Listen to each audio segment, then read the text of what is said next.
तो हमने बात की आरसीसी के बारे में। तो आरसीसी हमने शुरू कर रखा है, ठीक है। तो जहाँ तक हमारी डिस्कशन हुई थी, सबसे पहले तो हमने कुछ इंट्रोडक्शन के बारे में बात किया कि आरसीसी होता क्या है, आरसीसी की ज़रूरत क्यों पड़ रही है, क्योंकि हमारे पास कंक्रीट पहले से ही अवेलेबल था। बट कंक्रीट में फ्लॉज थी। क्या फ्लॉज थी? फ्लॉ ये था कि कंक्रीट का जो कंप्रेसिव स्ट्रेंथ है वो काफ़ी ज़्यादा होता है, बट कंक्रीट का टेंसाइल स्ट्रेंथ काफ़ी वीक होता है। लगभग 10% के आसपास टेंसाइल स्ट्रेंथ होता है कंक्रीट का। तो जहाँ पर भी अगर टेंशन आ गया तो कंक्रीट में दिक्कत आ जाएगी। तो इसलिए कंक्रीट में हम लोग क्या करते हैं, रेनफोर्समेंट प्रोवाइड करते हैं। फिर जाके आपका आरसीसी का प्रोविज़न आता है। रेनफोर्समेंट के तौर पे हम लोग स्टील को ही प्रोवाइड करेंगे। क्यों? क्योंकि थर्मल एक्सपेंशन सेम होता है दोनों का। ये भी हमारी बात हो गई थी। उसके बाद हमने बात किया कंक्रीट के स्ट्रेंथ के बारे में।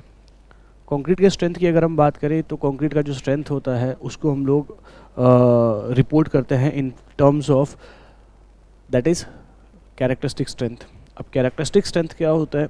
कैरेक्टरिस्टिक स्ट्रेंथ आपका वो स्ट्रेंथ होता है जिसमें क्या रहता है कि 5% जो टेस्ट रिजल्ट्स हैं वो पर्टिकुलर वैल्यू से कम होती है या कैरेक्टरिस्टिक स्ट्रेंथ से कम होगा, और 95% जो वैल्यूज़ होगी वो कैरेक्टरिस्टिक स्ट्रेंथ से ज़्यादा होगा। तो उसी वैल्यू को हम लोग कैरेक्टरिस्टिक स्ट्रेंथ बोलेंगे, ठीक। किसी एक पर्टिकुलर वैल्यू से अगर 5% रिजल्ट्स की वैल्यू कम आ रही है, ठीक है, कंक्रीट का, और 95% जो रिजल्ट्स हैं वो उस कंसर्न वैल्यू से ज़्यादा आ रही है, तो उस पर्टिकुलर रिजल्ट को, उस पर्टिकुलर वैल्यू को हम लोग क्या बोलते हैं? कैरेक्टरिस्टिक स्ट्रेंथ बोलते हैं। क्यों ऐसा क्यों हम लोग कर रहे हैं कंक्रीट के केस में? क्योंकि कंक्रीट जो है आपका नॉन होमोजीनियस होता है, इसीलिए हम लोग कंक्रीट के केस में इस तरीके से उसके स्ट्रेंथ को रिपोर्ट कर रहे हैं, ठीक है। अब बात आती है कि जब हम लोग कंप्रेसिव स्ट्रेंथ की बात कर रहे हैं तो वहाँ पे हमने उसको समझने के लिए एक कर्व भी प्लॉट किया है जिसको हम लोग बोल रहे हैं फ्रीक्वेंसी डिस्ट्रीब्यूशन कर्व। और फ्रीक्वेंसी डिस्ट्रीब्यूशन कर्व के अंदर हमारे को फ्रीक्वेंसी मिलती है किसी एक पर्टिकुलर स्ट्रेंथ के करस्पॉन्डिंग कितना आपका सारा है, ठीक है। तो फर्दर यहाँ से हमें एक और नई चीज़ मिलती है, that is mean characteristic strength. Mean characteristic strength वो स्ट्रेंथ होती है जहाँ पे जिसकी फ्रीक्वेंसी सबसे ज़्यादा आ रही है।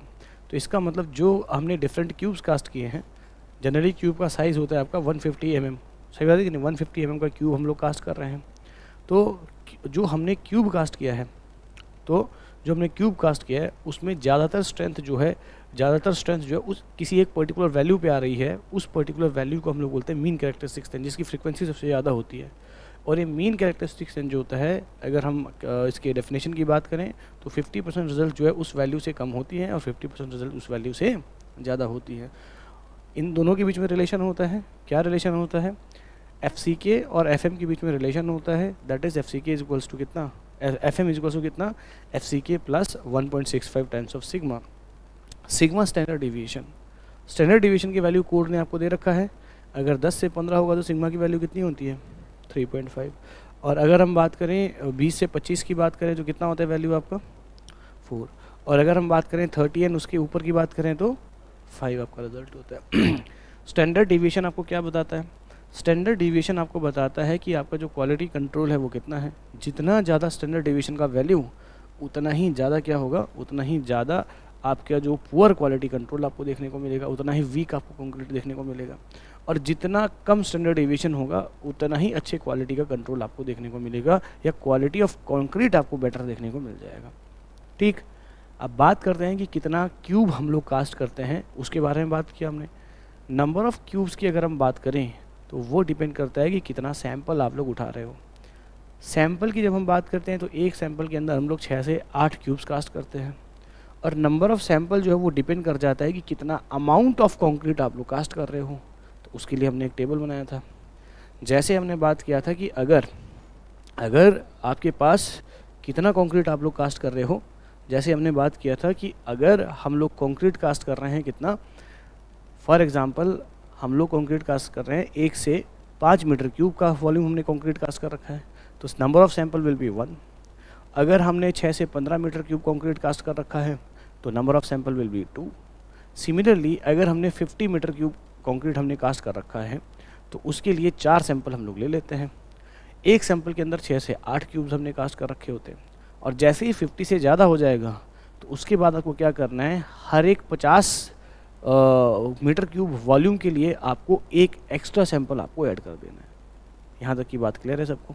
ठीक है, उसके ऊपर हमने प्रॉब्लम भी सॉल्व किया। तो अब अगर हम बात करें अब हम लोग बात करें तो जैसे कि हमने कहा कि ठीक है, हमने कंक्रीट कास्ट कर लिया है, तो अब अगर हम बात करें तो कंक्रीट को एक्सेप्ट कब करना है, कंक्रीट को रिजेक्ट कब करना है, तो उसके बारे में हम बात करेंगे। तो कोड ने आपको कुछ स्पेसिफिकेशन दिया है और कोड की स्पेसिफिकेशन के मुताबिक ही कंक्रीट को हम लोग एक्सेप्ट करेंगे और कंक्रीट को हम लोग रिजेक्ट करेंगे। ठीक है, तो अब हम बात कर रहे हैं acceptance criteria as per Indian standard code. तो कंक्रीट का एक्सेप्टेंस क्राइटेरिया को देखेंगे। सो नेक्स्ट हमारा पॉइंट ऑफ डिस्कशन है, दैट इज एक्सेप्टेंस। नेक्स्ट हमारा पॉइंट ऑफ डिस्कशन है, that is acceptance criteria, acceptance criteria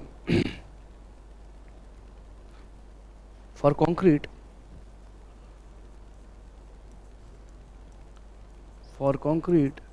as per IS code.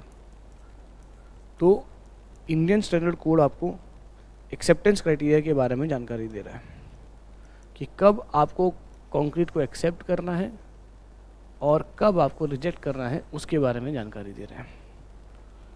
ठीक, तो अगर हम एक्सेप्टेंस क्राइटेरिया की बात करें या एक्सेप्टिंग क्राइटेरिया की बात करें तो यहाँ पे आपको तीन चीज़ों के बारे में आपको जो है 3 स्टेप्स आपको फॉलो करने की बात करता है इंडियन स्टैंडर्ड कोड। 3 स्टेप्स आपको फॉलो करना है। क्या स्टेप फॉलो करना है? ऑब्वियसली बात है, इसके लिए आपको क्या करेंगे, आप लोग क्यूब कास्ट करेंगे। कौन से क्यूब कास्ट करना है आपको? 150 mm into 150 mm into 150 mm।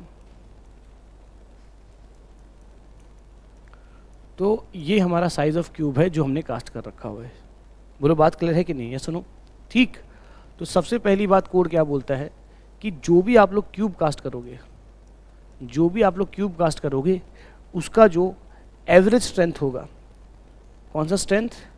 Average strength जो 3-4 क्यूब्स की अगर हम बात करें, क्योंकि 28th डेज पे आपके साथ पास सिर्फ 3-4 क्यूब ही रहेगा, क्योंकि 3-4 क्यूब का टेस्टिंग तो हम लोग 7th डेज पे कर लेते हैं। सही बात है कि नहीं है? 6 से 8 क्यूब टोटल हम लोग कास्ट कर रहे हैं। 6 से 8 में से 3 से 4 क्यूब हमने कब कास्ट किया है? 3 से 4 क्यूब हमने जो है टेस्ट कर लिया है 7वें दिन पे, और बचे हुए 3 से 4 क्यूब को हम लोग 28 डेज पे जो है हम लोग क्या करेंगे?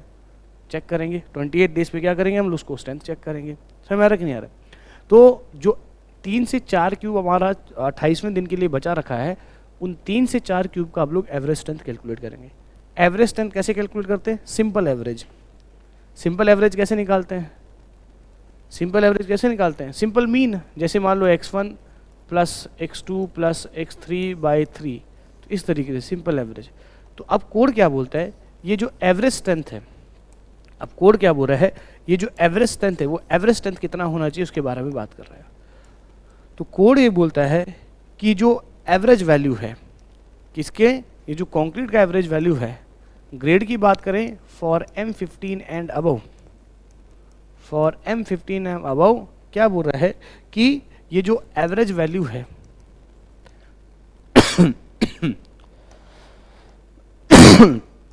सॉरी, कि जो एवरेज वैल्यू है it should be greater than equals to, क्या बोलता है? That is FCK plus 0.825 sigma, 0.825 sigma और FCK plus 3, FCK plus 0.825 sigma और FCK plus 3, whichever is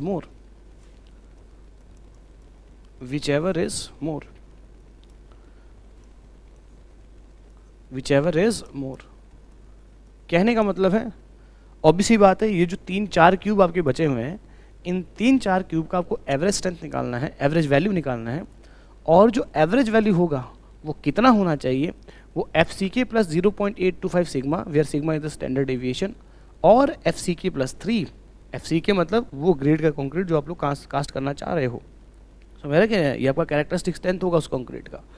ठीक, तो इन दोनों में से जिसकी भी वैल्यू ज़्यादा आएगी उससे ज़्यादा होना चाहिए एवरेज वैल्यू। समझ आ रहा कि नहीं आ रहा है? इन दोनों में से जिसकी भी वैल्यू ज़्यादा है उसकी वैल्यू से ज़्यादा होना चाहिए एवरेज वैल्यू। बात समझे कि नहीं समझे? ठीक, तो पहला क्राइटेरिया क्या बोल रहा है? पहला क्राइटेरिया बोल रहा है कि जो एवरेज स्ट्रेंथ होगा वो एफ सी के प्लस 0.825 सिग्मा और एफ सी के प्लस 3 इन दोनों में से जो भी मैक्सिमम होगा उससे ज़्यादा होना चाहिए।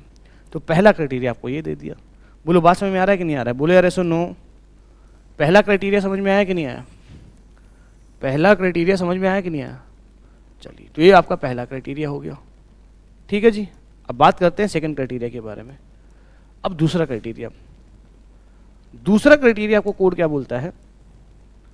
दूसरा क्राइटेरिया कोड आपको क्या बोलता है कि जो इंडिविजुअल टेस्ट रिजल्ट्स है, इंडिविजुअल टेस्ट रिजल्ट का मतलब जो 3 या 4 क्यूब है उसका अपना अपना रिजल्ट भी तो होगा। सही बात है कि नहीं? किसकी, मान लो फॉर एग्जांपल, एग्जांपल के तौर पे हमने M30 जो है कंक्रीट कास्ट किया है, सबका रिजल्ट सेम तो नहीं आएगा ना। बोलो यार ऐसा नो। मान लो ये 4 क्यूब मैंने कास्ट किया है या 4 क्यूब मेरे पास लास्ट में बच रहा है। अब चारों क्यूब में से कुछ का रिजल्ट होगा 25, कुछ का रिजल्ट होगा 28, कुछ का रिजल्ट होगा 30, कुछ का रिजल्ट होगा 32। एग्जाम्पल समझ में आ रहा है कि नहीं आ रहा है? ये 4 क्यूब का रिजल्ट सबका अलग अलग होगा। तो ये जो रिजल्ट आ रहा है वो हर एक क्यूब का रिजल्ट है। इसी को बोलते हैं हम लोग इंडिविजुअल टेस्ट रिजल्ट्स। क्या बोलते हैं इसको हम लोग? Individual test results. मतलब इंडिविजुअल क्यूब का जो रिजल्ट होगा उसके बारे में बात कर रहे हैं। अब कोड क्या बोलता है कि जो इंडिविजुअल टेस्ट रिजल्ट्स है, तो कोड ये बोलता है कि जो इंडिविजुअल टेस्ट रिजल्ट्स है वो कितना होना चाहिए? It should be greater than, individual test results should be greater than equals to FCK-3। तो कितना होना चाहिए इंडिविजुअल टेस्ट रिजल्ट्स? FCK-3 से ज़्यादा होना चाहिए। FCK-3 से क्या होना चाहिए सर? ज़्यादा होना चाहिए। बोलो बात समझ में आई कि नहीं आई? तो FCK-3 से क्या होना चाहिए? ज़्यादा होना चाहिए। जैसे हम क्या, कौन सा कंक्रीट कास्ट कर रहे हैं? एग्जाम्पल के तौर पे हम 30 हम लोग कास्ट कर रहे हैं। तो ऑब्वियसली बात है हर एक क्यूब का रिजल्ट FCK-30 - 27, तो 27 से तो ज़्यादा ही आना चाहिए। बात समझ में आ रहा है कि नहीं आ रहा है? बोलो यार ऐसा नो। बात समझ में आ रहा है कि नहीं आ रहा है सबको? ठीक है, तो ये आपको ध्यान रखना है। तो 2 क्राइटेरिया क्लियर हो गया। पहला तो आपको एवरेज निकालना है, दूसरे में आपको इंडिविजुअल रिजल्ट देखना है। इंडिविजुअल रिजल्ट कितना होना चाहिए? FCK-3 से ज़्यादा होना चाहिए। ठीक है जी, बोलो यार समझ में आई बात? चलिए अब बात करते हैं तीसरी बात। तो 3 क्राइटेरिया आपको दे रखा हुआ है, अब तीसरे क्राइटेरिया के बारे में बात करते हैं। ठीक, नाउ थर्ड क्राइटेरिया। तीसरा क्राइटेरिया आपको बोलता है किसके बारे में? वेरिएशन के बारे में बात कर रहा है। तीसरा क्राइटेरिया किसके बारे में बात कर रहे हैं? वेरिएशन के बारे में बात कर रहा है। किस वेरिएशन के बारे में बात कर रहा है? ये बात कर रहा है एवरेज जो टेस्ट रिजल्ट आया है उसके वेरिएशन के बारे में बात कर रहा है। किसके बारे में बात कर रहा है? एवरेज जो वैल्यू आया उसके करस्पॉन्डिंग वो वेरिएशन के बारे में बात कर रहा है। तो individual variation of different test results. तो इंडिविजुअल जो रिजल्ट है वो एवरेज से कितना वेरी कर रहा है, इंडिविजुअल जो टेस्ट रिजल्ट आ रहा है वो एवरेज से कितना वेरी कर रहा है उसके बारे में बात कर रहा है। बात समझ आ रहा है कि नहीं आ रहा है? क्या बोल रहा है? Individual variation of different, individual variation of different test result, variation of different test result, individual variation of different test results, individual variation of different test results. क्या बोल रहा है कि जो इंडिविजुअल वेरिएशन होगा हर एक टेस्ट रिजल्ट्स का वो कितना होना चाहिए? It should be less than equals to plus minus 15% of average test result. बोलो बात समझ में आ रहा है कि नहीं आ रहा है? हाँ जी, is this clear to everyone? तो मतलब क्या है इसका? What do you mean by this? जो इंडिविजुअल रिजल्ट आएगा वो एवरेज से कितना होना चाहिए?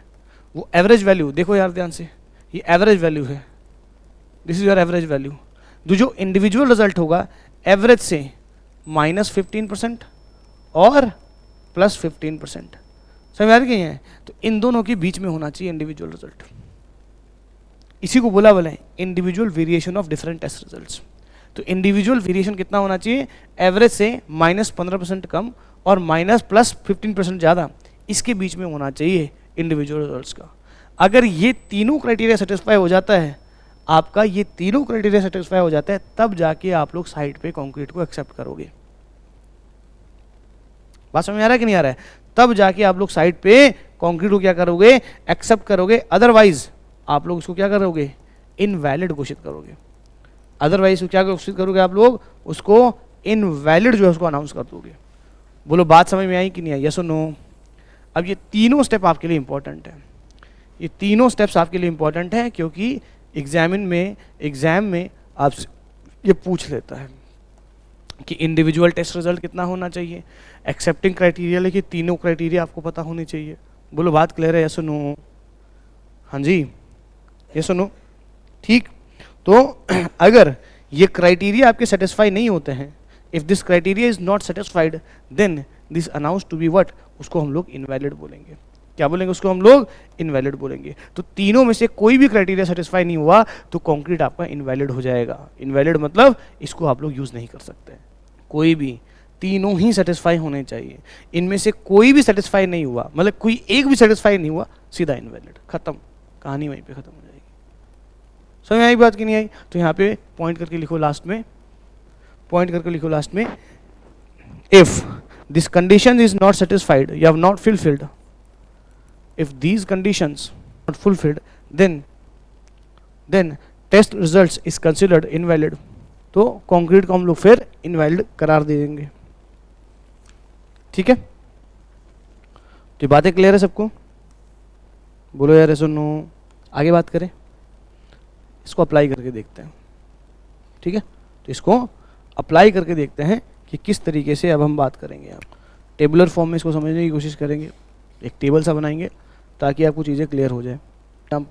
एग्जाम्पल नंबर 1, हम जो है M35 ग्रेड का कंक्रीट बनाना चाह रहे हैं।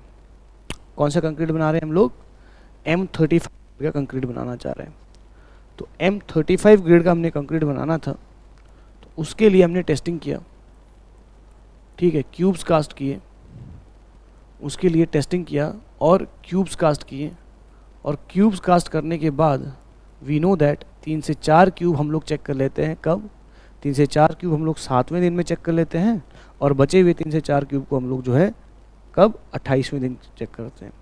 तो जब हमने 28वें दिन ये जो 4 क्यूब हमारे बचे थे उनको चेक किया, तो उनके कुछ रिजल्ट्स आए। क्या क्या रिजल्ट्स आए? रिजल्ट्स आते हैं आपके, एक क्यूब का रिजल्ट आ गया आपका लगभग, let us consider the result will be 42.7 Newton पर mm स्क्वायर।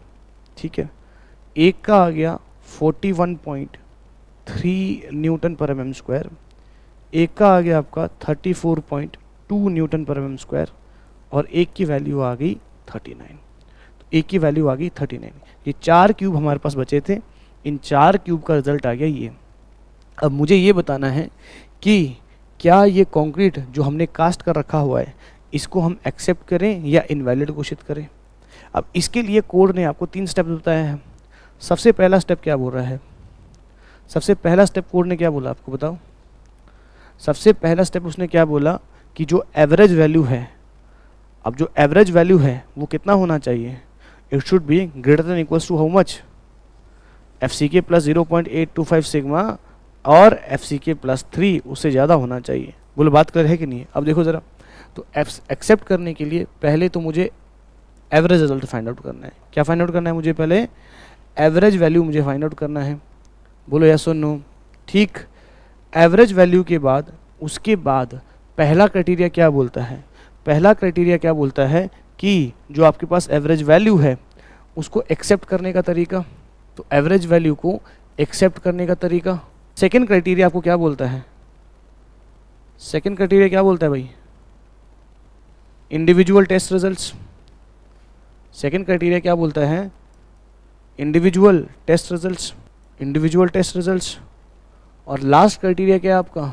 हाँ, तो लास्ट में क्या बताना है आपको? Individual variation. लास्ट में क्या बताना है आपको? Individual variation. ध्यान देखो ज़रा, ये काफ़ी इंटरेस्टिंग है, ध्यान रखना, काफ़ी मज़ेदार भी है ये। सबसे पहली बात तो मुझे चाहिए एवरेज वैल्यू। तो एवरेज वैल्यू निकाल के बताओ ज़रा, कितना आ रहा है एवरेज वैल्यू? 39.3 आ रहा है। बोलो बात क्लियर है? सुनो, बोले यार एवरेज वैल्यू कितना आ रहा है? 39.3 आ रहा है कि नहीं आ रहा है? तो एवरेज वैल्यू कितना हो जाएगा 42.7 plus 41.3 plus 34.2 plus 39 divided by कितना 4, कितना आ रहा है 39.3। तो अप्रॉक्सीमेटली इसको हम लोग राउंड ऑफ कर लें 39 के आसपास, सही बात है कि नहीं है? तो नियरली 39 हो गया एवरेज वैल्यू। तो एवरेज वैल्यू हो गया आपका 39 के आसपास हो गया। तो पहला रिजल्ट क्या बोलता है, पहला क्राइटेरिया आपको क्या बोलता है कि जो एवरेज वैल्यू है वो किससे ज़्यादा होना चाहिए, FCK प्लस 0.85 सिग्मा। बोलो यार सुनो कि जो एवरेज वैल्यू है वो कितना होना चाहिए, एवरेज वैल्यू है it should be greater than equals to 0.825 sigma और FCK प्लस 3। बोलो यार सुनो 0.825 सिग्मा, सिग्मा कितना होता है M35 के लिए कितना लेंगे, सिग्मा कितना लेंगे 5 हम लोग सिग्मा लेंगे। तो 0.825 इंटू 5 करो जरा कितना आ रहा है वैल्यू, 0.825 इंटू 5 करो जरा कितना आ रहा है वैल्यू, कितना आ रहा है ये वैल्यू कितना आ रहा है, FCK प्लस था ना ये, FCK प्लस 0.825 सिग्मा। तो ये वैल्यू कितनी आ रही है, सिग्मा की वैल्यू 5 लगा लो, कितना आ रहा है 4 पॉइंट, हाँ प्लस FCK करो जरा, FCK कितना है 35 है, तो कितना आ रहा है आपका वैल्यू 39.125। तो कितना आ रहा है 39.125। अच्छा FCK प्लस 3 करो तो कितना आ रहा है 38 आ रहा है कि नहीं आ रहा है, बोलो यार सुनो, बोलो यार सुनो 38 आ रहा है कि नहीं आ रहा है। इन दोनों में से मैक्सिमम वैल्यू कौन सा है 39.125। तो 39.3 इज ग्रेटर देन 39.125। बोलो यार ऐसा नो, सही बात है कि नहीं है, सही बात है कि नहीं है। तो पहला क्राइटेरिया पास कर गया कि नहीं कर गया। तो एवरेज वैल्यू कितना है आपका, एवरेज वैल्यू है आपके पास 39.3 और 39.3 is greater than equals to 39.125। सही बात है कि नहीं है। तो क्या ये सही हो गया कि नहीं हो गया, क्या ये सही हो गया कि नहीं हो गया, बोले यार ऐसा नो। जैसे ये सही हो जाएगा इसके नीचे हम लोग लिख लेते हैं ओके। क्या लिखते हैं हम लोग इसके नीचे, दिस इज ओके। क्लियर है बात, क्लियर है बात। अगला क्राइटेरिया क्या है, individual test results. Individual test results कितना होना चाहिए, individual test results must be greater than equals to FCK minus 3। बोलो यार ऐसा नो, FCK कितना है आपका 35 माइनस 3 कितना हो गया 32। सही बात है कि नहीं है, बोलो यार ऐसा नो। तो इंडिविजुअल टेस्ट रिजल्ट्स 32 से क्या होने चाहिए, ज़्यादा होने चाहिए। यहाँ पे सबसे मिनिमम वैल्यू कौन सी है 34 है, ऑब्वियसली बात है मिनिमम वैल्यू 34 है ना यहाँ पे। तो हमने क्या देखा, जो मिनिमम वैल्यू है that is 34.2 is greater than equals to कितना 32। बोले यार सुनो, सेकंड क्राइटेरिया भी हमारा सेटिस्फाई हो गया। तो यहाँ पे भी क्या बोल देंगे हम लोग ओके। सेकंड क्राइटेरिया भी हमारा सेटिस्फाई हो गया, तो यहाँ पे क्या बोल देंगे हम लोग ओके। बोलो बात समझ में आ रहा है कि नहीं आ रहा है यार, यस और नो जल्दी से बोलो यार। ठीक, अब लास्ट क्राइटेरिया हो गया। लास्ट क्राइटेरिया हमें क्या चाहिए भाई, लास्ट क्राइटेरिया हमें क्या चाहिए, इंडिविजुअल वेरिएशन। लास्ट हमें क्या चाहिए, इंडिविजुअल वेरिएशन। अब इंडिविजुअल वेरिएशन में हमने क्या बोला था कि एवरेज के साथ देखते हैं हम लोग ने, बोले यार सुनो एवरेज के करस्पॉन्डिंग देखेंगे, किसको देखेंगे एवरेज के करस्पॉन्डिंग। हम वैल्यू एवरेज से कितना कम होना चाहिए 15% कम होना चाहिए, और मैक्सिमम वैल्यू एवरेज से कितना ज़्यादा होना चाहिए 15% ज़्यादा होना चाहिए। बोले यार ऐसा नो। तो अगर हम चेक करें तो कुछ ऐसे चेक कर सकते हैं क्या, जो मिनिमम वैल्यू है कितना होना चाहिए, एवरेज वैल्यू कितनी है 39.3 एवरेज वैल्यू है हमारी, ठीक है। और मिनिमम वैल्यू कितना है 34, मिनिमम वैल्यू 34 है कि नहीं है। तो क्या बोलेंगे 39.3 माइनस 34.2 किसके रिस्पेक्ट में देना है, एवरेज के रिस्पेक्ट में देना है ना। परसेंटेज वेरिएशन ऐसे ही मिलता है ना चेंज। बोलो यार ऐसा नो। तो कितना होना चाहिए मिनिमम वैल्यू, कितना परसेंटेज आ रहा है देखो जरा डिफरेंस इसका 12.97। कितना आ गया सर ये 12.97। तो एक चीज़ बताओ, ये 12.97% क्या 15% से कम है, 15% से कम होना चाहिए ना ये वेरिएशन। बोलो यार ऐसा नो, कम है। अब मैक्सिमम वैल्यू कौन सा है इसमें से 42.7, तो ये भी कितना होना चाहिए, इसका वेरिएशन भी एवरेज से कितना होना चाहिए, 15% से क्या होना चाहिए, ज़्यादा नहीं होना चाहिए, 15% से कम होना चाहिए ना, सही बात है नहीं है, इसकी वैल्यू 15% से ज़्यादा नहीं होनी चाहिए, उसके कम होना चाहिए। तो अगर हम बात करें तो मैक्सिमम वैल्यू का भी हम निकाल सकते हैं, कितनी वैल्यू है 42.7 माइनस 39.3 डिवाइडेड बाई 39.3 इंटू 100, कितनी वैल्यू आ रही है, कितना परसेंटेज आ रहा है, देखो जरा ये कितना परसेंट आ रहा है, ये देखो जरा 8.6। तो एक चीज़ बताओ, 8.6% का वेरिएशन है, ये 8.6% 15% से कम है कि नहीं है, 8.6% 15% से कम है कि नहीं है, बोलो यार ऐसा नो। तो इसका मतलब जो ये वैल्यूज़ हैं ये रेंज में, सही रेंज में है, बोलो यार ऐसा नो। एवरेज से 15% कम नहीं होना चाहिए, एवरेज से 15% ज़्यादा नहीं होना चाहिए, बोलो यार ऐसा नो। यही बात हो रही है कि नहीं हो रही है, बोलो यार, ऐसी बात हो रही है कि नहीं हो रही है, ये समझ में आया ये बात, बोलो यार। अगर ये बात समझ में नहीं आया तो कुछ और कर लें, कुछ और तरीके से समझाऊं इस बात को कि नहीं, कि ऐसे ही समझ में आ गया। ऑब्वियस ही बात है, अब जो हमें कंक्रीट मिला है इसको हम लोग एक्सेप्ट करेंगे क्योंकि तीनों क्राइटेरिया हमारी सेटिस्फाई हो चुकी है, बोलो यार ऐसा नो। तो तीनों क्राइटेरिया अगर सेटिस्फाई हो गई है तो लास्ट में हम लोग रिजल्ट लिखेंगे,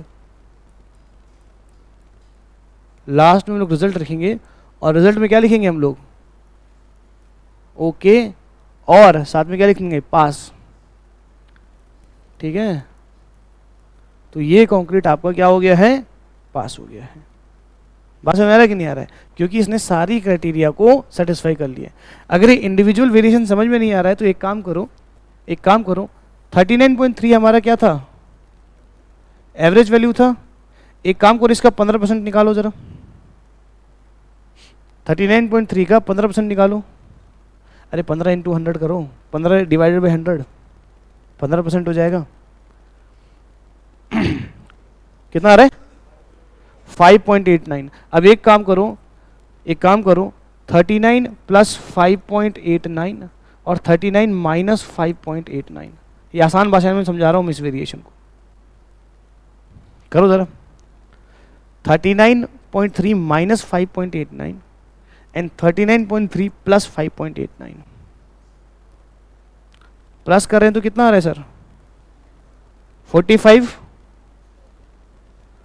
माइनस करें तो कितना आ रहा है, 33 पॉइंट कितना, 41। तो इसका मतलब क्या बोल रहा है, इसका मतलब ये हो रहा है कि जो इंडिविजुअल टेस्ट रिजल्ट है वो 33.41 और 45 पॉइंट जो भी आपने बताया इसके बीच में होना चाहिए। मतलब 33 से कम नहीं होना चाहिए individual test results as per this individual variation. किसके, एवरेज के रिस्पेक्ट में, एफसीके के रिस्पेक्ट में नहीं, किसके रिस्पेक्ट में, एवरेज के रिस्पेक्ट में। अब इसका सिग्निफिकेंस समझ में आया, बोलो यस और नो, ये है इसका असली मतलब। समझ आ रहा है कि नहीं आ रहा है। तो इंडिविजुअल का जो वेरिएशन है वो कितना, 15% कम और 15% ज़्यादा, इसी के बीच में होना चाहिए एवरेज के, उससे कम नहीं होना चाहिए। अगर उससे कम हो गया तो ऑब्वियस ही बात है क्वालिटी कंट्रोल क्या हो गया आपका, पुअर हो गया।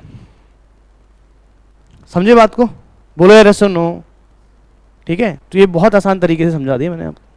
निकालने का तरीका ये भी हो सकता है, अगर आप यहाँ से भी निकाल दो कोई दिक्कत नहीं है, 15% निकालो, माइनस करो, ये करो। अब देखो मिनिमम वैल्यू के इसके अंदर है, मिनिमम वैल्यू से ज़्यादा है ना, बोलो ऐसा नो। 34 यहाँ हो जाएगा ना, बोलो ऐसा नो। मैक्सिमम वैल्यू कितनी है सर, 42, 42 यहाँ हो जाएगा, तो इसका मतलब क्या हो गया, 15% से कम का वेरिएशन है। समझ में आई बात कि नहीं आई, बोलो यार ऐसा नो। तो पहला एग्जाम्पल सबको क्लियर है। तो इस तरीके से हम लोग कंक्रीट को एक्सेप्ट करते हैं और या तो रिजेक्ट करते हैं हमारे फील्ड के अंदर। बात समझ में आ रहा है कि नहीं आ रहा। जब आप फील्ड में जाओगे तो आपको ये करना पड़ेगा कंक्रीट को एक्सेप्ट करने के लिए या फेल करने के लिए। समझ में यही बात कि नहीं आई, ठीक है। अब सवाल पैदा होता है कि जब आपको ये टेस्ट रिजल्ट मिलेंगे तो उस टाइम तो 28 दिन हो चुके होंगे, मतलब कास्ट हो चुका होगा, सही बात है कि नहीं। इवन आपका जो फॉर्म वर्क था वो भी निकल गया होगा। मान लो ये कंक्रीट हो गया फेल। अगला क्वेश्चन लिखो जरा। अगला एग्जाम्पल आप लोग करोगे, मैं सिर्फ आपको जो है रिजल्ट बताऊंगा। कंक्रीट है M25 भाई, कौन सा कंक्रीट है सर? सर हम बना रहे हैं M25 कंक्रीट, ठीक है। तो ये M25 कंक्रीट है, ठेकेदार था मैं, ठीक, आप लोग हैं इंजीनियर, ठीक है। और इसके रिजल्ट आए 23.0, 28.0, 33.0, 36.0। अब मैं आपसे पूछता हूँ कि क्या आप मेरे कंक्रीट को एक्सेप्ट करोगे कि रिजेक्ट करोगे? एक एक स्टेप करो, जैसे मैंने बताया है आराम से करो इसको, ठीक है। पहली बार कर रहे हो ऐसा मत सोचो कि बहुत जल्दी बता देंगे, आराम से करो, टाइम लगाओ, चीज़ें सीख रहे हैं अभी हम लोग। अब बताओ क्या क्या चीज़ किया आपने? सबसे पहली बात तो एवरेज निकाला होगा आपने, तो एवरेज कितना आ गया? कितना एवरेज आ गया? एवरेज कितना है? 23 + 20, हाँ पूरा 30 है, ठीक है। अच्छा, अब पहला क्या बोलता है? एक्सेप्टेंस। एक्सेप्टेंस के लिए क्या बोलता है कि जो एवरेज टेस्ट रिजल्ट्स हैं they should be greater than equals to FCK + 0.825 sigma और FCK + 3, इससे ज़्यादा होना चाहिए। मतलब किससे ज़्यादा होना चाहिए? 25 + 0.825 सिग्मा। सिग्मा की वैल्यू 25 के लिए कितना होता है? 4। तो कितना आ रहा है वैल्यू? कितना है ये? 28.3, 28.3 और 28, इन दोनों में से मैक्सिमम कौन सा है? 28.3। तो ऑब्वियसली बात है एवरेज जो रिज़ल्ट है वो ज़्यादा है 28.3 से, क्योंकि एवरेज वैल्यू हमारी कितनी आ रही है? 30 आ रही है, सही बात है। उसके बाद आता है यहाँ पे क्या हो गया? यहाँ पे हो गया ओके। उसके बाद individual test result, individual test results, बोलो ज़रा क्या बोल रहा है? Individual test results must be greater than equals to कितना सर? FCK - 3, मतलब 25 - 3 कितना हो गया? 22 से ज़्यादा होना चाहिए। तो मिनिमम कौन सा है? 23 है मिनिमम। मिनिमम कौन सा है सर? 23 है। ऑब्वियसली बात है 23 से बड़े है ना बाकी, तो ऑब्वियसली बात है जो मिनिमम वैल्यू है वो आपके पास 23 है, और 23 ग्रेटर होता है किससे? 22 से। तो ऑब्वियसली बात है यहाँ पर भी क्या हो गया? कंक्रीट मेरा पास हो गया। यहाँ भी कंक्रीट क्या हो गया सर? मेरा पास हो गया, सही बात है। लास्ट क्या है आपका? लास्ट क्या है आपका? Individual variation. इंडिविजुअल वेरिएशन किसके रिस्पेक्ट में? एवरेज वैल्यू के रिस्पेक्ट में। एवरेज वैल्यू कितनी आ रही थी हमारी? 30। तो बताओ मिनिमम का वेरिएशन कितना है? 30 माइनस मिनिमम वैल्यू 23 है, 23 डिवाइडेड बाई 30 कितना हो गया? इंटू 100 कितना आ रहा है? ये कितना होना चाहिए? 15% से कम होना चाहिए। तो भैया ये तो ज़्यादा आ गया वेरिएशन, तो क्या हो गया? ये यहीं पे इनवैलिड हो गया। तो क्या हो गया? ये यहीं पे इनवैलिड हो गया, सही बात है कि नहीं है? मैक्सिमम वैल्यू भी देखो ज़रा ज़्यादा आ रहा है कि नहीं आ रहा है? मैक्सिमम वैल्यू भी ज़्यादा आ रहा है, देखो ज़रा। 30 माइनस मैक्सिमम वैल्यू कितनी आ रही है? 36 डिवाइडेड बाई, या 36 - 30 करो, क्योंकि माइनस में नहीं आएगा ना, ये परसेंटेज निकाल रहे हैं हम लोग। तो 36 - 30 डिवाइडेड बाई 30 इंटू 100 कितना आ रहा है? 20%, विच इज़ ग्रेटर देन 15 ना। ये तो 15 से कम होना चाहिए, सही बात है कि नहीं? ये तो ज़्यादा हो गया। अब दिक्कत क्या हो गई? ये हो गया इनवैलिड। ये क्राइटेरिया उसने सेटिस्फाई नहीं किया, क्योंकि ये वैल्यू आ गई इसकी ज़्यादा, क्योंकि 15 से ज़्यादा हो गया, 15 से कम होना चाहिए था। तो अब आप लोग क्या बोलेंगे कंक्रीट को? इस कंक्रीट को बोलेंगे हम इनवैलिड। तो यहाँ पे जो रिजल्ट लिखेंगे, रिजल्ट में क्या लिखेंगे? इसको हम लोग इनवैलिड, ठीक है। बोलो यार, ऐसा नो। अब सवाल पैदा होता है कि अगर आपका ये इनवैलिड हो गया, सवाल पैदा होता है कि अगर आपका ये इनवैलिड हो गया, अब क्या करोगे आप? ये कास्टिंग तो कर बैठे हैं आप लोग, कास्टिंग तो आपने कर बैठा है, बन गया है चीज़ें, अब ठेकेदार को जाके क्या बोलेंगे? मैंने तो कास्ट कर दिया ना।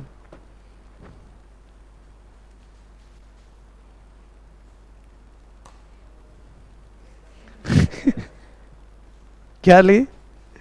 आधा आधा? क्या है रेमेडी? और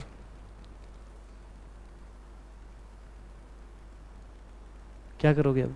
डिमोलिश तोड़ेंगे तो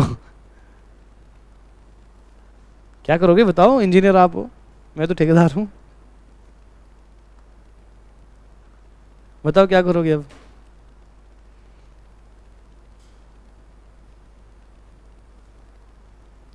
अब फिर इसके ऊपर और टेस्टिंग होती है, नॉन डिस्ट्रक्टिव टेस्ट होगा इसके ऊपर। अब इसके ऊपर फर्दर अब नॉन डिस्ट्रक्टिव टेस्ट होगी। बन चुका है, तोड़ के टेस्ट तो कर नहीं सकते आप लोग। एक तो कोर कटर तरीका है, एक तरीका क्या है आप लोग, कोर कटर तरीका है। दूसरा तरीका है रिबाउंड हैमर टेस्ट करेंगे। तीसरा तरीका है इसके ऊपर लोड टेस्ट करेंगे, डेड लोड रखेंगे बहुत ज़्यादा, फिर वो डिफ्लेक्शन रिफ्लेक्शन देख लेंगे। समझ में आ रहा है कि नहीं आ रहा है? उसमें भी फेल हो गया तो फेल ही है। फिर चाहे जितना मर्जी खास ठेकेदार हो। समझ में आ रहा है कि नहीं आ रहा है? बात नौकरी पे आ जाएगी तुम्हारे। ठीक है, तो फिर जाके हम लोग उसको क्या कर देंगे, फेल करा दे देंगे। तो बोलो बात समझ में आ रहा है कि नहीं आ रहा है? यस और नो? तो नोट पॉइंट लिखो इसके नीचे, अब नोट पॉइंट लिखो इसके नीचे, नोट पॉइंट लिखो इसके नीचे। if test results fail either in either 1, 2 and 3, 1, 2 और 3 मतलब 1, 2 और 3 किसी भी क्राइटेरिया में, ठीक है, actual concrete of constructed element, actual concrete of constructed element, actual concrete of constructed element कुछ भी हो सकता है वो, चाहे कॉलम हो गया, स्लैब हो गया या बीम हो गया, क्योंकि ये बन चुका है, एक्चुअल बन चुका है कंक्रीट, इज टेस्टेड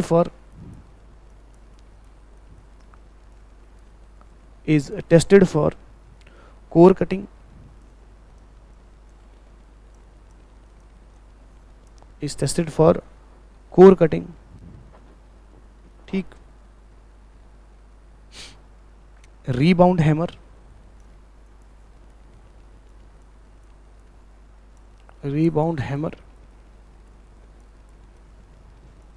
और लोड टेस्ट,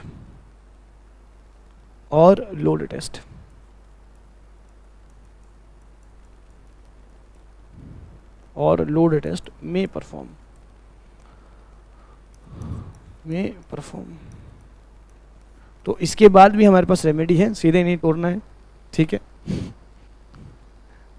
सीधा ही नहीं तोड़ना है, तो पहले आपको कुछ टेस्ट कर लेने हैं। तो ये आपके टेस्ट है जो आप लोग करोगे। कौन कौन से टेस्ट करोगे? कोर कटिंग, रिबाउंड हैमर और कौन सा है आपका? लोड टेस्ट हो जाएगा। बोलो बात क्लियर है? ऐसा नो? ठीक है, तो यही आपके पास क्राइटेरिया है कंक्रीट को एक्सेप्ट करने का, ठीक है, तो ये आपका क्राइटेरिया है क्या, कंक्रीट को एक्सेप्ट करने का। तो यहाँ तक की बात क्लियर हो गई। चलिए तो आगे बात करें। नाउ अब बात करते हैं कंक्रीट को बनाने के प्रोसेस के बारे में कि कंक्रीट आपका बनता कैसा है।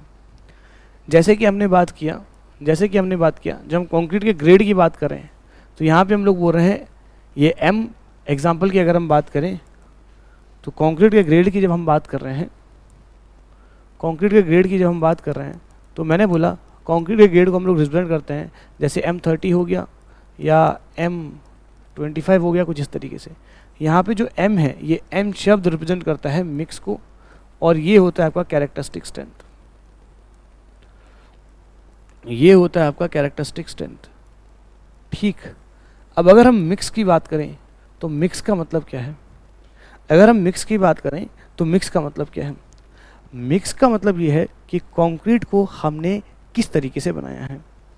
मिक्स का मतलब ये है कि कंक्रीट को हमने किस तरीके से बनाया है। मिक्स करने का तरीका क्या था आपका? आपने कैसे मिक्स किया है कंक्रीट को? कैसे मिक्स किया का मतलब क्या है कि जब हम लोग कंक्रीट को डिज़ाइन करते हैं तो हमारे पास जनरली दो टाइप की मिक्स होती हैं। एक होता है नॉमिनल मिक्स, एक होता है डिज़ाइन मिक्स। ठीक, तो अब हम बात करेंगे टाइप ऑफ मिक्स के बारे में। किसके बारे में बात करने वाले हैं हम लोग? टाइप ऑफ मिक्स के बारे में। तो नेक्स्ट हमारा पॉइंट ऑफ डिस्कशन है टाइप ऑफ मिक्स। नेक्स्ट हमारा पॉइंट ऑफ डिस्कशन है टाइप ऑफ मिक्स। दो टाइप का मिक्स होता है आपका, दैट इज नॉमिनल मिक्स और डिज़ाइन मिक्स। नॉमिनल मिक्स और डिज़ाइन मिक्स। अच्छा, नॉमिनल मिक्स और डिज़ाइन मिक्स में क्या डिफरेंस है? नॉमिनल मिक्स और डिज़ाइन मिक्स में क्या डिफरेंस है, कोई बता सकता है? नॉमिनल मिक्स तो बहुत सही बोला आपने, डिज़ाइन मिक्स में कंफ्यूज हो गए फिर आप। डिज़ाइन मिक्स और नॉमिनल मिक्स में फ़र्क क्या है? नॉमिनल मिक्स बिल्कुल सही था आपका, गिवन प्रोपोर्शन होता है 1:2, जो भी आप लोग याद करते थे आप लोग, है ना। डिज़ाइन मिक्स में क्या होता है? और वो तो सही है, कहाँ पे चाहिए होता है, होता क्या है डिज़ाइन मिक्स? देखो बेसिक फंडा है, दोनों के अंदर बहुत आसान सा फ़र्क है। क्या फ़र्क है समझ लो। ये हमारा लोकल ढाबा है, ठीक है, ये क्या है हमारा लोकल ढाबा है, और ये है 5 स्टार रेस्टोरेंट। ठीक है, समझ आ रहा है कि नहीं आ रहा है? ये हमारा लोकल ढाबा है, ये है आपका 5 स्टार रेस्टोरेंट। अब दोनों में फ़र्क क्या है? अब देखो, जो लोकल ढाबे में जो कुक होता है, समझ आ रहा है कि नहीं आ रहा है, वो क्या करेगा? वो जो भी इंग्रेडिएंट मिक्स करेगा, जो भी इंग्रेडिएंट मिक्स करेगा उसको वो वॉल्यूम में बात करेगा।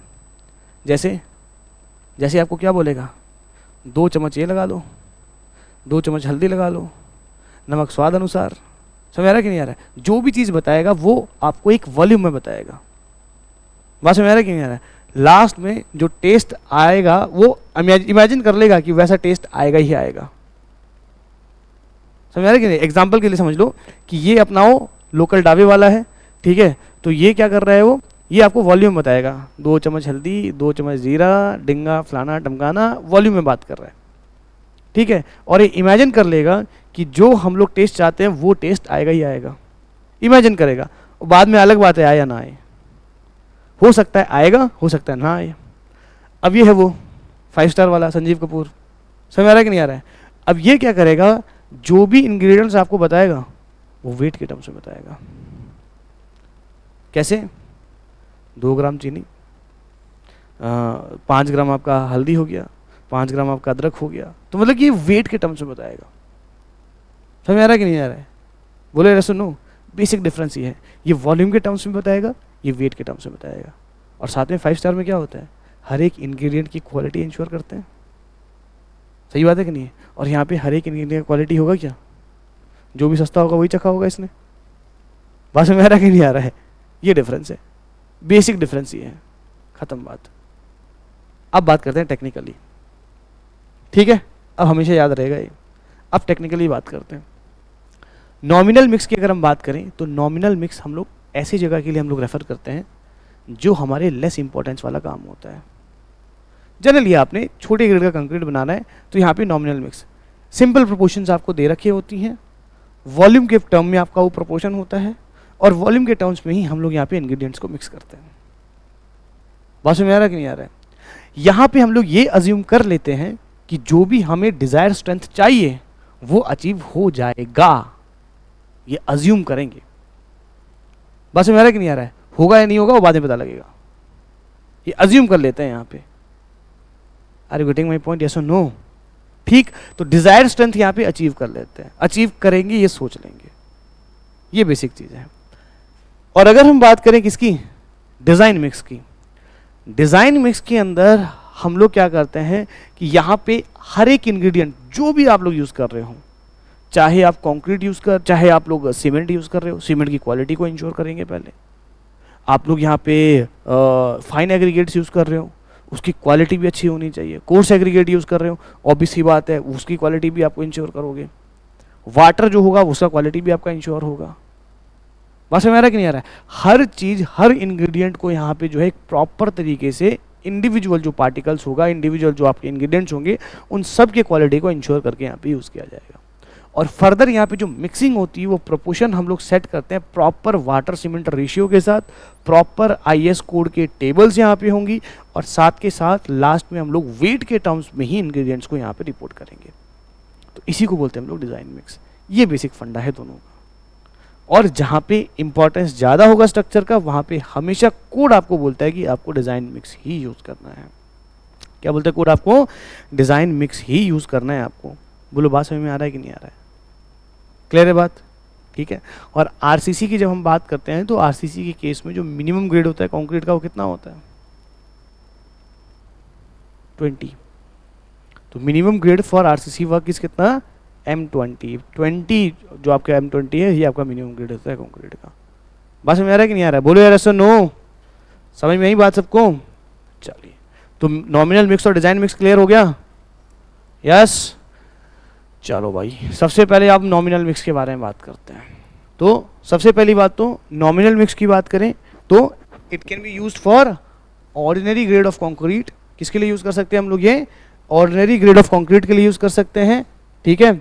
और अगर हम बात करें, क्योंकि हम लोग आरसीसी की बात कर रहे हैं तो मिनिमम ग्रेड होता है 20, तो अभी सी बात है 20 के ऊपर वाले ग्रेड्स के लिए भी हम लोग नॉमिनल ग्रेड यूज कर सकते हैं, नॉमिनल मिक्स हम लोग यूज कर सकते हैं। ठीक है। उसके लिए भी फर्दर आईएस कोड ने, IS 456 ने अब आपको जो है एक और टेबल भी दिया है। IS 456 ने, IS 456 ने आपको एक और टेबल भी दिया है जहाँ पे पर बैग ऑफ सीमेंट के मुताबिक आपको जो है इंग्रेडिएंट का रेशियो उसने बता रखा हुआ है, पर बैग ऑफ सीमेंट के मुताबिक। कैसे बताया वो हम आगे बात करेंगे।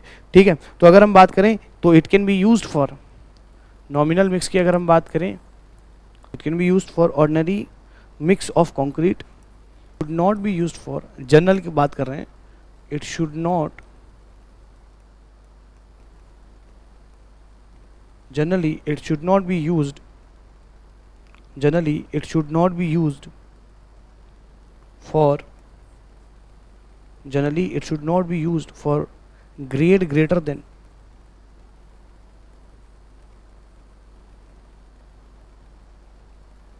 generally it should not be used for grade greater than M20। Generally हम लोग यूज़ नहीं करते हैं, बट उससे ज़्यादा ग्रेड के लिए यूज़ करना चाहे कर सकते हैं, जो डिफरेंट रेशियोज आपको दे रखा है उसके मुताबिक कर सकते हैं। ठीक। जनरली हम लोग यूज़ नहीं करते हैं। ठीक। जनरल प्रैक्टिस में हम लोग क्या करते हैं? For grade higher than M20, for grade higher than, generally for grade higher than M20, design mix method is used, design mix method is used। तो generally higher grade of concrete के लिए हम लोग क्या करते हैं? डिज़ाइन मिक्स मेथड को हम लोग यूज़ करते हैं। ठीक है। क्यों? क्योंकि इसके कुछ ड्रॉबैक्स हैं। अब अगर हम बात करें क्या क्या ड्रॉबैक्स हैं, आगे फर्दर बात करते हैं। आगे बात करें, ओके ठीक। तो हम बात करते हैं ड्रॉबैक्स ऑफ नॉमिनल मिक्स। तो ड्रॉबैक ऑफ नॉमिनल मिक्स, तो नॉमिनल मिक्स के ड्रॉबैक्स के बारे में बात करते हैं। तो सबसे पहला ड्रॉबैक क्या है नॉमिनल मिक्स का? सबसे पहला ड्रॉबैक क्या है नॉमिनल मिक्स का? नॉमिनल मिक्स का सबसे पहला ड्रॉबैक ये है कि जो इंडिविजुअल इंग्रेडिएंट हम लोग यूज़ करते हैं उनकी क्वालिटी को इंश्योर नहीं किया जाता है। ठीक है। तो पहला पॉइंट हम लिख सकते हैं quality of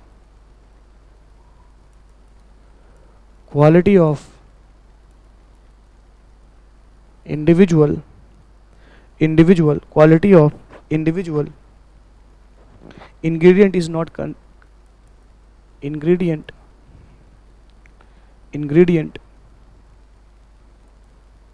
ingredient is not considered। तो क्वालिटी को हम लोग कंसिडरेशन में नहीं लेते हैं। दूसरा ड्रॉबैक क्या है? ठीक। दूसरा ड्रॉबैक क्या है? जो डिज़ायर स्ट्रेंथ होता है उसको हम लोग अज्यूम कर लेते हैं कि वो क्या हो जाएगा, वो ऑब्टेन हो जाएगा। वो एंश्योर नहीं करते हैं कि ऑब्टेन हो जाएगा, उसको अज्यूम कर लेते हैं कि कर लेगा। समझ आ रहा है कि नहीं आ रहा है? तो it is assumed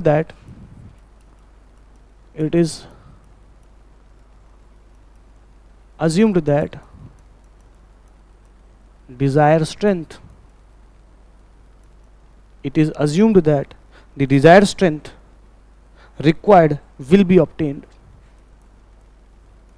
required will be obtained। जो डिजायर्ड स्ट्रेंथ हमारे को चाहिए था, ठीक है, उसको हम लोग ऑब्टेन कर लेंगे, ये हम लोग अज्यूम करके चलते हैं। बोलो बात क्लियर है? सुनो, ठीक। चलिए जैसे कि हमने कहा कि ये हम लोग यूज करेंगे किसके लिए, कौन से कंक्रीट के लिए यूज करेंगे? ऑर्डिनरी। कौन से कंक्रीट के लिए यूज करेंगे भाई? Ordinary mix. तो अगर हम बात करें कि ऑर्डिनरी कंक्रीट हम लोग किसको बोलते हैं, ऑर्डिनरी कंक्रीट हम लोग किसको बोलते हैं?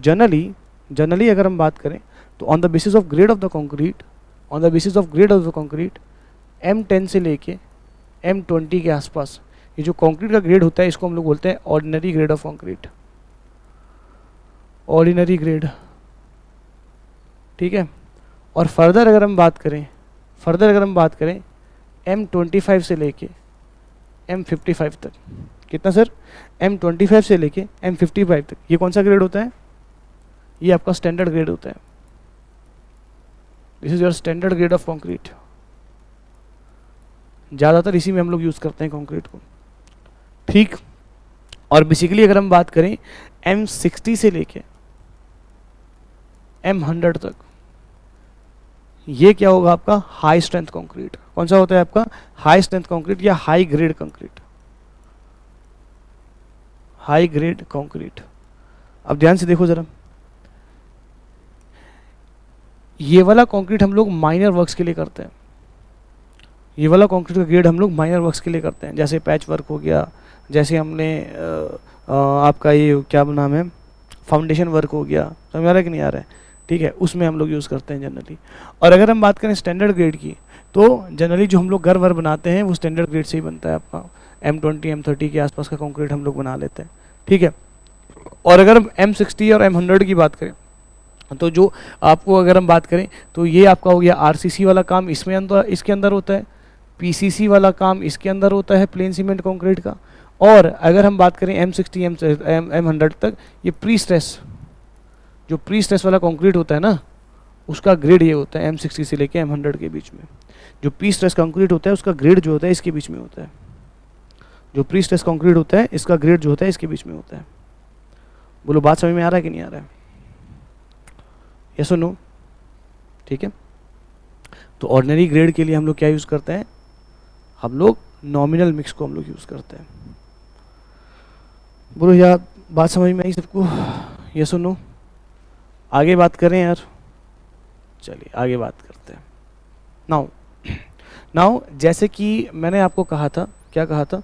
मैंने आपको कहा था कि फिर फर्दर जो इंडियन स्टैंडर्ड कोड है, इंडियन स्टैंडर्ड कोड ने ये जो नॉमिनल मिक्स है, इस नॉमिनल मिक्स में क्वालिटी को इंश्योर करने के लिए कि क्वालिटी पैरामीटर्स इसमें भी कम ना हो, उसके लिए एक पूरा टेबल आपको दे रखा हुआ है कि पर्टिकुलर जो सीमेंट का आपका रहता है, एक बैग सीमेंट में कितना आपका जो है एग्रीगेट होना चाहिए, कितना आपका वाटर लगना चाहिए, उसके लिए आपके पास एक पर्टिकुलर टेबल दे रखा है, ताकि आप लोग इसमें भी गड़बड़ ना करो।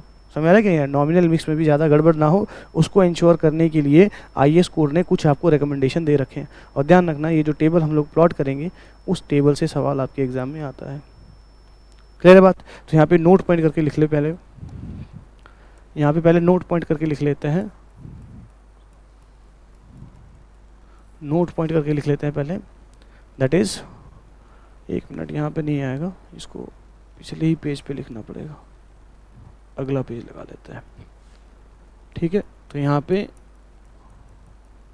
नोट पॉइंट करके लिख लेते हैं। तो नोट पॉइंट करके लिखो, as per IS 456-2000 provide more precise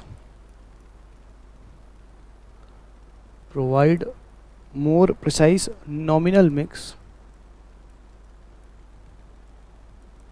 provide more precise nominal mix proportion in terms of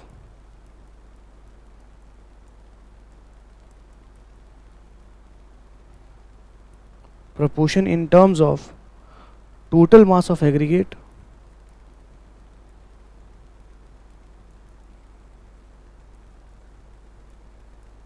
total mass of aggregate, comma proportion of this fine, comma proportion of fine and coarse aggregate, proportion of fine and coarse aggregate, and volume of water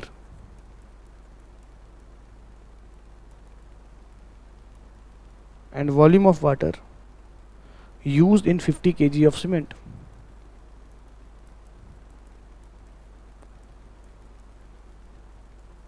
fifty kg cement बोले तो एक bag cement के बारे में बात हो रहा है, क्योंकि एक बैग सीमेंट का वेट जो होता है वो कितना होता है 50 किलो, कितना होता है 50 kg। क्लियर है बात। अब इसके मुताबिक जो है, अब ताकि आपका जो नॉमिनल मिक्स है वो ज़्यादा प्रिसाइसली बने, प्रिसाइसली मतलब जितना आपको रेशियो बताया गया है उसके मुताबिक आपका नॉमिनल मिक्स बने, उसके लिए आईएस कोड ने आपको जो है एक टेबल दे रखा है। अब क्या टेबल दे रखा है देखो ज़रा। कंक्रीट के बाद आपको दे रखा है weight of fine aggregate and coarse aggregate in 50 kg, weight of coarse aggregate and fine aggregate and coarse aggregate in 50 kg cement,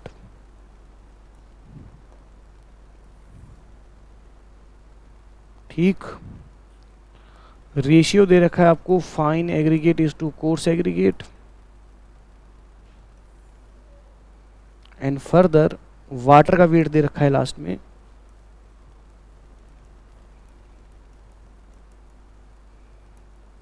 wait of water KG में दे रखा हुआ है पर 50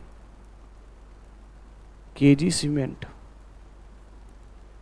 पर 50 kg सीमेंट, तो ये आपको दे रखा हुआ है, ठीक है।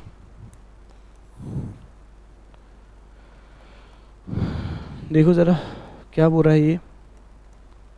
फॉर एग्जांपल अगर आप लोग M5 कंक्रीट बना रहे हैं, ठीक है, तो उसके लिए कोर्स एग्रीगेट और फाइन एग्रीगेट एक बैग सीमेंट में कितना लगाओगे आप लोग, ये आप लोग लगाओगे 800 किलो का, कितना होना चाहिए 800 kg, ठीक है। कितना लगाओगे आप लोग सर 800 kg क्या होना चाहिए बोलो यार, सीमेंट, और 800 kg क्या होना चाहिए फाइन एग्रीगेट और कोर्स एग्रीगेट। समझ में आ रहा है कि नहीं आया, किसकी बात कर रहा है ये, रेता और रोड़ी की बात कर रहा है, समझ में आ रहा है कि नहीं आ रहा है। अच्छा, और इन दोनों का रेशियो कितना होगा, रेशियो होगा 1:2 का, रेशियो कितना होगा 1:2 का रेशियो होगा। बस समझ में आ रहा है कि नहीं आ रहा है। पानी कितना लगाओगे, पानी केजी में बात कर रहे हैं, कितना पानी लगाओगे 60 किलो, पानी कितना लगाओगे 60 किलो, केजी में बोल रहा है वाटर, समझ रहे कि नहीं। अगर वाटर का वेट दे रखा है तो वॉल्यूम निकाल सकते हैं आप लोग, कितना वॉल्यूम होगा लीटर में, निकाल सकते हैं ना। कैसे, यूनिट वेट क्या होता है, weight upon volume, unit weight से डिवाइड कर दो, 9.81 ही होता है वाटर का यूनिट वेट, तो डिवाइड करो इसको, मिल जाएगा आपको वॉल्यूम, मिल जाएगा ना, केजी पर मीटर क्यूब, बोलो यार। चलो भाई नेक्स्ट, फॉर M7.5 कंक्रीट कितना बोल रहा है 625 kg होना चाहिए,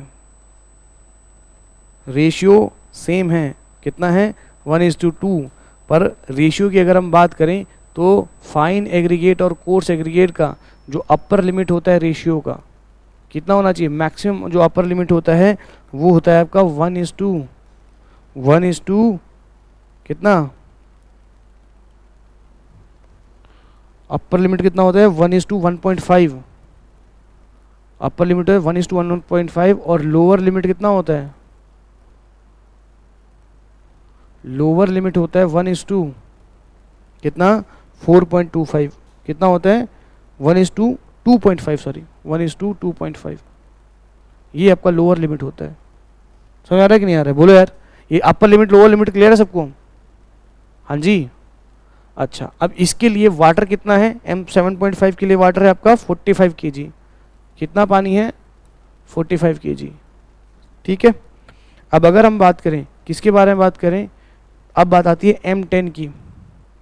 M10 की अगर हम बात कर रहे हैं तो 480 जो kg होगा वो क्या होना चाहिए सर, वो कोर्स एग्रीगेट और फाइन एग्रीगेट का वेट होना चाहिए। रेशियो आपको पता है कि जनरली 1:2 होता है। रेशियो आपको पता है जनरली कितना होता है, 1:2। ये तो इसके लिमिट है, जनरल आपका 1:2 होता है रेशियो। जनरल रेशियो कितना होता है आपका, 1:2 होता है। अब इसके लिए पानी कितना बोल रहा है, इसके लिए पानी बोल रहा है कि 34 kg पानी लगाएंगे आपको। ठीक है, अब बोल रहा है M15, अगर आपको M15 बनाना है तो कितना आपका वेट होगा, 330 kg क्या लगाएंगे आप लोग, कोर्स एग्रीगेट और फाइन एग्रीगेट। रेशियो अगेन 1:2 और पानी लगाएंगे आप लोग 32 kg। और अगर आप लोग M20 की बात कर रहे हैं तो M20 के लिए कितना आपके पास रहेगा, 250 kg of coarse aggregate and fine aggregate. ठीक है, रेशियो सेम रहेगा। और वैल्यू जो है वाटर का वो कितना हो जाएगा, 30 kg। पानी का जो वैल्यू हो जाएगा वो कितना हो जाएगा, 30 kg हो जाएगा। बोलो बात क्लियर हो रही है कि नहीं हो रही है, यस और no, this is clear to everyone, yes और नो, बोलो यार, समझ में आ रही बात कि नहीं आ रही। ठीक है, तो आपको ये टेबल याद रखना है, आपको टेबल में खास कर वो पानी याद रखना है कि पानी कितना लगाते हैं। बोलो यार, कई बार पूछ लेते हैं कि 50 kg सीमेंट के अंदर कितना पानी हम लोग लगाते हैं एज पर नॉमिनल मिक्स, इस ग्रेड के पानी के, इस ग्रेड के कंक्रीट के लिए। बोलेगा कि M20 कंक्रीट बना रहे हैं, ठीक है, पूछेगा कितना लगा रहे हैं पानी। समझ में आ रहा है कि नहीं आ रहा है, बोलो यार। तो नॉमिनल मिक्स समझ में आया सबको, तो ये आपका नॉमिनल मिक्स है। अब बात करते हैं हम लोग डिज़ाइन मिक्स के बारे में, बात करते हैं हम लोग डिज़ाइन मिक्स के बारे में। अब डिज़ाइन मिक्स की कहानी तो सबको मालूम है, सही बात है कि नहीं है। ठीक है, तो एकदम मस्त क्वालिटी में होगा हर चीज़। ठीक, जो भी चीज़ होगा एकदम प्रोपोर्शन पूरा वेट के टर्म्स में होगा। ठीक है, और फर्दर अगर हम बात करें तो प्रॉपर वाटर सीमेंट रेशियो को हम लोग अडॉप्ट करके क्वांटिटी ऑफ मटेरियल हम लोग फाइंड आउट करते हैं वेट के टर्म्स में। समझ आ रहा है कि नहीं आ रहा है। अब इसके अलावा भी बहुत इंपॉर्टेंट चीज़ें हैं। क्या इंपॉर्टेंट चीज़ें हैं, इंपॉर्टेंट चीज़ ये है कि जब भी हम लोग नॉमिनल मिक्स करेंगे, सॉरी डिज़ाइन मिक्स करेंगे, जब भी हम लोग डिज़ाइन मिक्स करेंगे उस टाइम पे जब स्ट्रेंथ की बात होती है, ऑब्वियसली बात है स्ट्रेंथ आपको रिक्वायर्ड होता है। क्या रिक्वायर्ड होता है आपको, स्ट्रेंथ रिक्वायर्ड होता है। मतलब जितना स्ट्रेंथ का कंक्रीट हम लोग बना रहे हैं उस स्ट्रेंथ का कंक्रीट हमें हमारा बनना ही चाहिए। यहाँ पे अज्यूम करके बिल्कुल नहीं चलेंगे। अब यहाँ पे जब हम लोग डिज़ाइन करते हैं उस टाइम पे स्ट्रेंथ जो होता है वो कितना होना चाहिए, उस टाइम पे स्ट्रेंथ जो है हम लोग डिज़ाइन के टाइम पे हम लोग ये अज्यूम करते हैं कि जो टारगेट स्ट्रेंथ होता है, कि किस टारगेट को हम लोग कंसिडर करके स्ट्रेंथ बनाते हैं, किस टारगेट को कंसिडर करके हम लोग मिक्स करते हैं। डिज़ाइन मिक्स में हम लोग मीन स्ट्रेंथ को टारगेट करते हैं। जब हम लोग मिक्सिंग कर रहे होते हैं ना उस टाइम हमारा टारगेट क्या होता है, मीन स्ट्रेंथ। जैसे फॉर एग्जांपल अगर मैं M30 बना रहा हूँ कंक्रीट तो मीन स्ट्रेंथ कितना था हमारा, 38 के आसपास आया था ना, सुबह किया था ना हमने क्वेश्चन, सही बात है कि नहीं है। तो 38 के आसपास आया था। तो मिक्स करते समय हमारा टारगेट क्या होगा कि हम 38 ग्रेड का कंक्रीट बना रहे हैं। बात में आ रहा है कि नहीं आ रहा है, पर बोलेंगे क्या M30, हमारा टारगेट क्या होगा 38। बात में आ रहा है कि नहीं आ रहा है, बोले यार ऐसा नो। ठीक है, are you getting my point.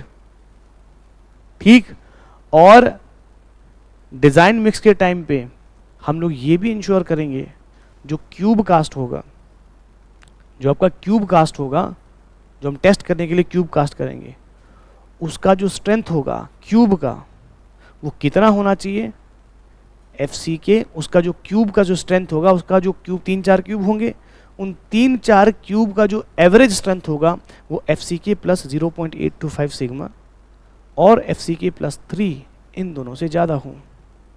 तो कास्टिंग के टाइम पे आपका जो टारगेट होगा वो होगा FCK प्लस 0.825 सिग्मा और FCK प्लस 3 इन दोनों से ज़्यादा।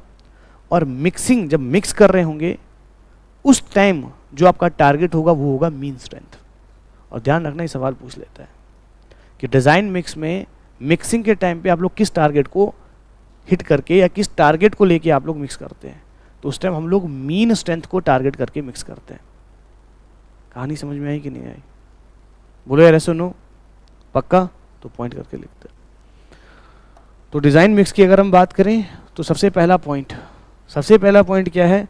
आपका जो स्ट्रेंथ ऑफ कंक्रीट है वो हमें चाहिए। तो strength of concrete is required. वहां पे रिक्वायर्ड की जगह क्या लिखा था हमने? अज्यूम्ड। नॉमिनल में क्या लिखा था हमने? Strength of concrete is assumed. ठीक है, अज्यूम टू बी हमने लिखा था कि वहां पे अज्यूम करेंगे कि वो अचीव कर लेंगे, पर यहाँ पे चाहिए हमारे को। ठीक, उसके लिए क्या करते हैं?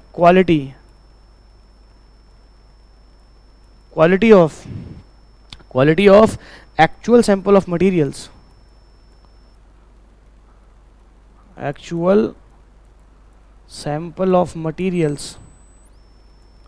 Quality of actual sample of materials taken under consideration.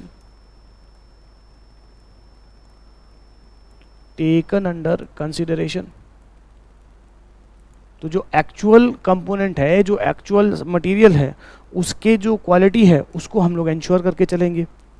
बोलो बात क्लियर है? सुनो यार। ठीक, अब यहाँ पे कुछ और बातें हैं जो हमने अभी भी डिस्कस किया। क्या डिस्कस किया हमने ये देखा कि जब हम लोग क्या कर रहे हैं सर, जब हम लोग डिज़ाइन मिक्स कर रहे हैं उस टाइम हमारे टारगेट्स जो है चेंज हो रहे हैं। तो आप बोल सकते हैं कि जो डिज़ाइन मिक्स है, in design mix is done for average target strength, is done for average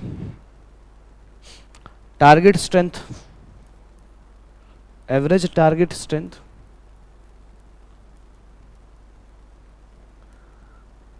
of FM, where FM denotes for what? That is mean characteristic strength.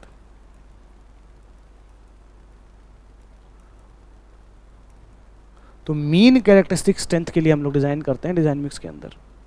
ठीक, और एक और चीज़ आपको ध्यान में रखना है कि जो एवरेज स्ट्रेंथ होगा क्यूब का, that is average strength of cube,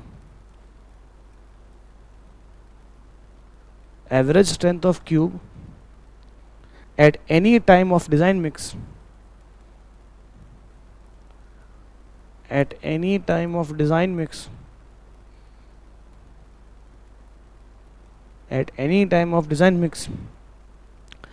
is greater than equals to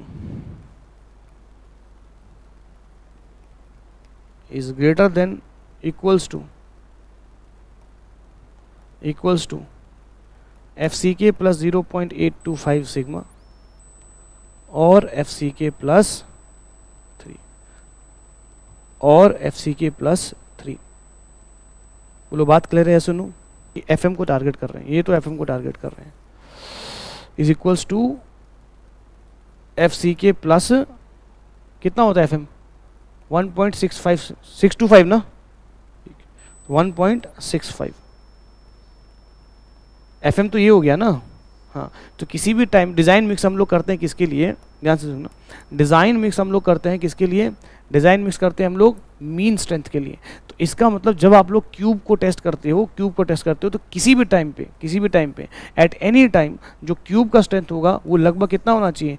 FCK plus 1.65 sigma, उसके बराबर या उससे ज़्यादा होना चाहिए। बोलो बात क्लियर है कि नहीं है? सुनो, ठीक, but at the time of construction, जब आप लोग कंस्ट्रक्शन कर रहे होते हैं, जब हम लोग कंस्ट्रक्शन कर रहे होते हैं उस टाइम का स्ट्रेंथ कितना होता है? उस टाइम का टारगेट स्ट्रेंथ होता है greater than equals to FCK plus 0.825 sigma और FCK plus 3 whichever is maximum. क्योंकि जो आपने क्यूब टेस्ट किया था वो कंस्ट्रक्शन के टाइम पे ही टेस्ट किया था। बोलो बात समझ में आ रहा है कि नहीं आ रहा है? बोलो यार ऐसा नो। ठीक है, तो उसके बारे में बात कर रहे हैं। तो अगला अगर हम पॉइंट की बात करें at a time of construction, ठीक है, तो अगला जो हमारा है तीसरा पॉइंट आपको देखने का है at the time of construction, average strength of cube greater than equals to 0.825 sigma FCK plus 0.825 sigma plus और FCK plus 3 whichever is मोर तो ये आपको ध्यान में रखना है कि जब हम लोग कंस्ट्रक्शन कर रहे हैं उस टाइम जो है कितना होना चाहिए, FCK जब हम कंस्ट्रक्शन कर रहे हैं उस टाइम कितना होना चाहिए सर, कंस्ट्रक्शन के टाइम पे कितना होना चाहिए, FCK प्लस 0.825 सिग्मा और FCK प्लस 3 इन दोनों में से जो भी ज़्यादा होगा उसके बराबर होना चाहिए कंस्ट्रक्शन के टाइम पे। ठीक है, बोलो बात समझ में आ रहा है कि नहीं आ रहा है। इतना हम लोग टारगेट लेकर चलते हैं, कंस्ट्रक्शन के टाइम पे इतना स्ट्रेंथ आना चाहिए और किसी भी टाइम पे कितना स्ट्रेंथ आना चाहिए, FCK प्लस 1.65 सिग्मा एवरेज से ज़्यादा आना चाहिए। बात समझ में आई यस और नो? तो दोनों बातें आपको ध्यान में रखनी है कि जो डिज़ाइन मिक्स है वो किसके लिए किया जाता है, वो FM के लिए किया जाता है। और कंस्ट्रक्शन के टाइम पे हम लोग कितना अज्यूम करते हैं, कंस्ट्रक्शन टाइम पे ये स्ट्रेंथ आपको अज्यूम किया जाता है। सही बात है कि नहीं है? तो दोनों वैल्यूज़ जो है FCK से ज़्यादा ही हैं, दोनों वैल्यूज जो FCK से ज़्यादा ही हैं।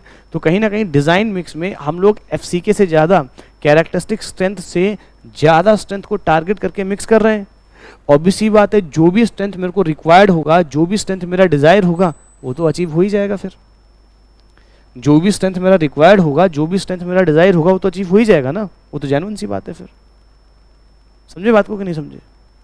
बोलो यार ऐसा नो। ठीक, अब अगर हम बात करें कौन कौन से स्टेप्स जो है यहाँ पे फॉलो किए जाते हैं जब हम डिज़ाइन मिक्स करते हैं उसके बारे में बात करते हैं। तो नेक्स्ट हमारा पॉइंट ऑफ डिस्कशन है that is steps for design mix. तो नेक्स्ट हमारा पॉइंट ऑफ डिस्कशन है स्टेप्स फॉर डिज़ाइन मिक्स। तो डिज़ाइन मिक्स के लिए कौन कौन सा स्टेप्स हम लोग फॉलो करते हैं। ठीक है, तो डिज़ाइन मिक्स के लिए बेसिकली सबसे पहले हम क्या करते हैं, वाटर सीमेंट रेशियो को डिसाइड करते हैं। तो वाटर सीमेंट रेशियो को डिसाइड कहाँ से करेंगे, इंडियन स्टैंडर्ड कोड 456 के अंदर आपको प्रॉपर्ली दे रखा है कि वाटर सीमेंट रेशियो आपका क्या होता है for a given grade of concrete. समझ में आ रहा है कि नहीं आ रहा है?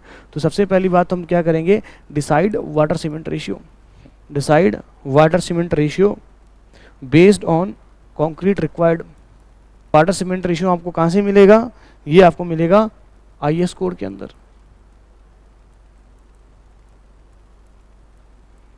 ठीक, नाउ इसके बाद अगर हम बात करें तो decide water content for per metre cube of concrete. तो पर मीटर क्यूब कंक्रीट के लिए कितना वाटर कंटेंट आपको चाहिए वो भी कहाँ से मिलेगा, वो भी IS 456 से मिल जाएगा। Water content for per metre cube concrete for per meter cube of concrete. This is also decided as per IS 456। ये भी IS 456 के मुताबिक ही डिसाइड होता है। तीसरा अब बात आती है आपकी कोर्स एग्रीगेट और फाइन एग्रीगेट की। तो coarse aggregate is equals to 2 times of fine aggregate. Generally fine aggregate और कोर्स एग्रीगेट का रेशियो कितना था, 1:2।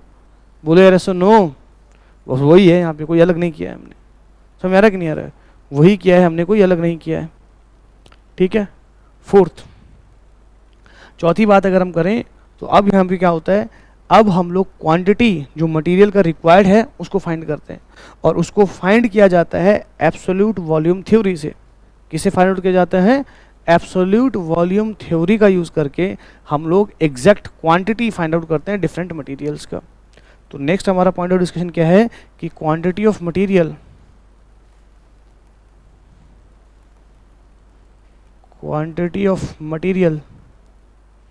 required can be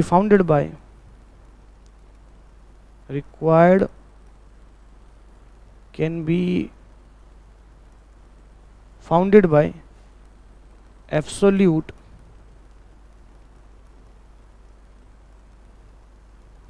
volume theory. ठीक, तो एब्सोल्यूट वॉल्यूम थ्योरी, अब एब्सोल्यूट वॉल्यूम थ्योरी क्या बोलता है उसके बारे में बात करते हैं। अगर हम लोग एब्सोल्यूट वॉल्यूम थ्योरी की बात